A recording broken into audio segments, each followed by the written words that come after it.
Halo, kembali lagi bersama gue Adi. Kali ini gue ingin bicara tentang pemerintahan. Sepertinya negara kita saat ini sudah harus mulai sensitif dengan dampak lingkungan. Karena telah terjadi banjir besar di mana-mana, yang itu disebabkan salah satunya karena kerusakan hutan dan karena pembangunan tidak mengikuti AMDAL yang mereka buat, menurut saya. Lalu, saya bertanya kepada diri saya, kenapa ya pemerintah Indonesia saat ini tidak pernah melakukan proyek strategis nasional untuk lingkungan? Semisal ini, hal yang akan menjadi bom waktu menurut saya, yaitu pengelolaan sampah. Contoh di Bantar Gebang, sampah sekarang sudah menjadi gunung yang begitu tinggi, menumpuk, tidak pernah habis untuk dikelola. Dan itu juga yang menjadi permasalahan lingkungan di setiap provinsi, kabupaten, dan kota. Ada di beberapa kota itu untuk penanganan sampahnya hanya dengan cara mereka membeli lahan untuk pelebaran tempat pembuangan akhir, dan menurut saya itu bukan solusi. Jadi seperti ini, solusi itu bagaimana caranya sampah itu menjadi zero, dikelola terus 24 jam sampai habis, dan yang menumpuk pun harusnya bisa habis dikelola. Itu kalau bicara alat teknologi, menurut gue di zaman 2025 ini ya, sudah banyak negara-negara yang bisa mengelola itu dengan efisien gitu. Hanya saja masalah anggaran. Apakah tidak bisa pemerintah 1 tahun saja menyisihkan anggaran khusus untuk permasalahan lingkungan ini? Karena ini nanti akan menjadi bom waktu kalau tidak bisa dikelola dengan baik, karena terus menumpuk seiring waktu gitu. Mungkin tidak terasa jika dilihat dari sisi geografis, itu hanya sekian persen jadi pembuangan sampah di suatu daerah. Kecil memang terlihat, tapi dampaknya besar. Tidakkah kita berpikir untuk kesehatan orang-orang yang di sekitar lingkungan itu gitu? Dan kalau ini tidak pernah ditemui solusi untuk menyelesaikan permasalahan gunung sampah ini akan menjadi masalah besar nantinya. Karena itu, cobalah hendaknya di entah tahun depan dialokasikan dana khusus untuk pengelolaan sampah. Beli alat yang canggih. Di Singapura, di China udah banyak alat-alat canggih untuk mengelolanya. Nanti alasannya apa? SDM-nya tidak bisa memilah sampah ini, sampah itu, sampah ini, sampah itu. Negara lain bisa, kenapa kita tidak gitu? Sama-sama manusia yang makan nasi. Walau mereka kadang makan keju ya. Tapi gini, ini hanya tentang alat yang canggih untuk pengolahannya. Jangan selalu seolah-olah antara masyarakat dan pemerintah itu tidak bisa kerjasama. Sedangkan emang ada beberapa sekarang ini setelah digaungkan bank sampah yang dibuat sampai ke tingkat kelurahan setahu saya. Jadi tapi itu hanya sebagian kecil sampah yang dikumpulkan oleh warga dengan cara mereka membeli sampahnya atau gini lah. Tidak perlu membeli, tidak perlu menjual sampah, tapi beli alat yang begitu canggih walaupun harganya begitu mahal. Sediakan alokasinya 1 tahun saja di masa jabatan para pemimpin daerah, para pemimpin di negara ini. Alokasikan dana 1 tahun untuk masalah pengolahan sampah khusus untuk Bantar Gebang. Mungkin hanya beberapa triliun, dan itu kecil dibandingkan nilai korupsi yang dilakukan negara ini nyampe ribuan triliun yang sudah banyak di media lah. Kalau di total menurut top skornya itu ada nyampe 1.900 sekian triliun. Itu sudah begitu besar, jika dimanfaatkan lebih baik. Artinya negara ini mampu membeli alat yang sangat canggih untuk pengolahan sampah ini. Ini juga yang akan mencerminkan sebuah negara itu baik atau tidak dari hal kecil lah, mengelola lingkungan. Oke. Lalu masalah banjir yang tiba-tiba di satu titik tidak pernah banjir, tiba-tiba terjadi banjir.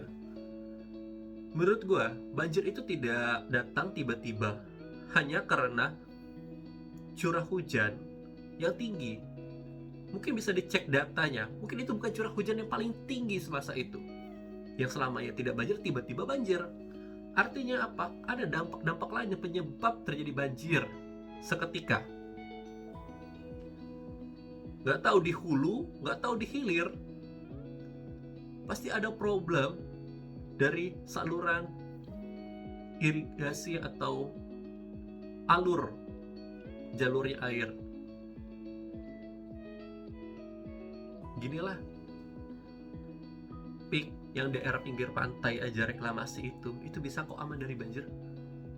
Kenapa Jakarta harus banjir di mana-mana? Kenapa Tangerang harus banjir di mana-mana? Kenapa Jawa Barat, Bogor harus banjir di mana-mana? Artinya ada pembangunan yang menyalahi aturan dan itu harus ditindak. Lalu gue lupa di negara mana itu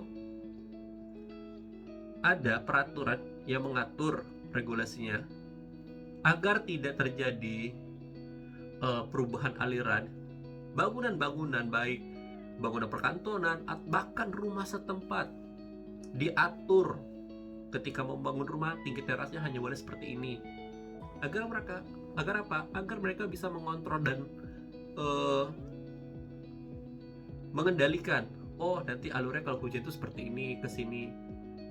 Ada pemetaan yang jelas. Kita ini tidak pernah ada data detail menurut gua ya, di mana titik-titik banjir ini, bagaimana banjir ini terjadi, bagaimana air ini mengalir dari mana ke mana. Itu tidak pernah ada data yang jelas menurut gua. Kalau ada yang data jelas, gua rasa engineer Indonesia itu sudah bisa bikin simulasinya agar terlepas dari banjir. Coba dia alokasikan dana khusus gitu, disiapkan anggaran khusus untuk permasalahan-permasalahan ini. Jangan sedikit-sedikit menyalahkan, oh curah hujan yang tinggi, curah hujan yang tinggi. Tidak. Debit air itu datang tidak seketika. Ada penyebabnya. Kenapa tiba-tiba besar? Coba dicek data BMKG-nya. Apa iya banjir yang terjadi saat ini karena curah hujan saat ini lebih tinggi daripada curah hujan sebelumnya? Gua rasa tidak. Pasti ada yang sebelumnya itu lebih tinggi lagi daripada yang sekarang. Tapi dulu tidak terjadi banjir, sekarang terjadi banjir. Lalu siapkan juga anggaran khusus untuk maintenance seluruh drainase yang di perkotaan. Dicek terus. Siapa tahu ada yang mampet atau ada orang yang mungkin berniat kurang baik, menyumbat gorong-gorong dan lain-lain. Bisa terjadi. Inspeksi lebih dalam, itu menurut saya. Kalau bicara lingkungan, kesian loh orang-orang yang sudah menyisihkan uangnya untuk membeli rumah KPR sekian puluh tahun. Mereka berharap bisa tinggal di situ dengan tenang, dengan penghasilan mereka yang pas-pasan terkadang. Belum berapa tahun habis kreditnya, rumahnya setahun mungkin 2 kali 3 kali terendam banjir. miris. Dan juga para developer, cobalah dicek betul daerah itu seperti apa. Kalau memang tidak layak, itu daerah resapan atau dan lain-lain, janganlah dibangun perumahan. Tolong. Tidak akan ada empati kita kepada saudara-saudara kita yang mereka berharap hidup tenang dengan keluarganya, tiba-tiba rumahnya banjir sampai satu atap. Kan itu sudah tidak make sense. Masa tidak punya data? Ayolah, saat ini kita harus memperkuat pengumpulan data di setiap instansi pemerintah agar pembangunan juga menjadi lebih baik. Lalu nih, hal yang mungkin sepele tapi bagi gue penting. Masalah kabel-kabel fiber optic provider yang begitu semrautnya di perkotaan ini. Gini ya, menurut gue, untuk daerah-daerah yang mungkin belum terlalu crowd, itu mungkin bisa dibikin regulasi seperti dahulu yang terjadi di Bogor. Mereka bikin regulasi untuk tidak ada lagi kabel-kabel berserakan, dipotong kalau mau pindah ke bawah tanah. Dimulailah dari sekarang, mumpung banyak daerah-daerah yang belum terlalu macet, belum terlalu crowd, jadi pekerjaan fisiknya itu enak, tidak mengganggu lalu lintas dan lain-lain. Cobalah pemerintah kita berpikir seperti itu, melihat kota lebih rapi. Gua jamin kalau itu lo lakukan nih, masalah sampah, masalah kabel fiber optik lah yang sepele, lu bakal dipilih lagi menjadi pejabat kalau hal ini lu lakukan.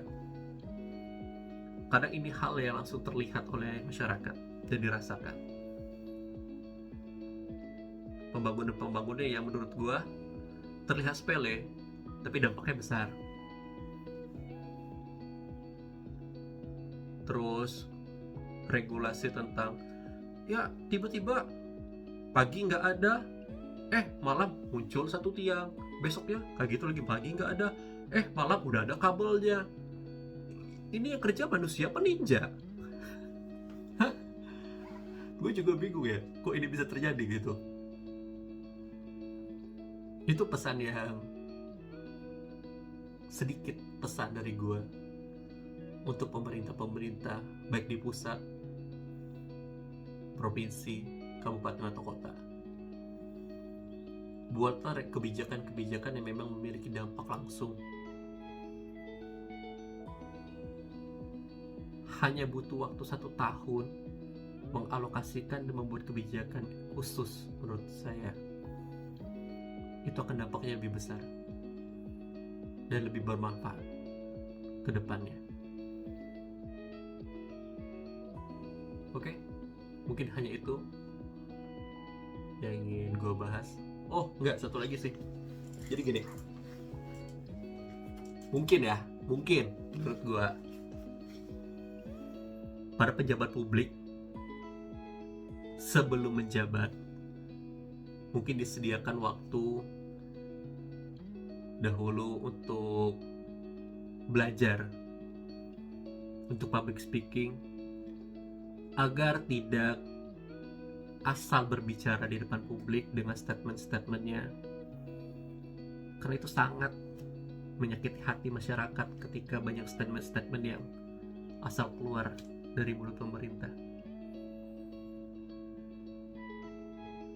Mungkin baginya sepele, apa yang mereka sampaikan simple, tapi gue yakin sebenarnya ada maksud baik dan niatan baik dari setiap statementnya. Hanya saja masyarakat itu tidak bisa langsung menangkap dengan satu kalimat saja, tapi berilah penjelasan yang memang bagus, enak didengar oleh masyarakat dan tidak menyakiti hatinya. Itu menurut gue sih.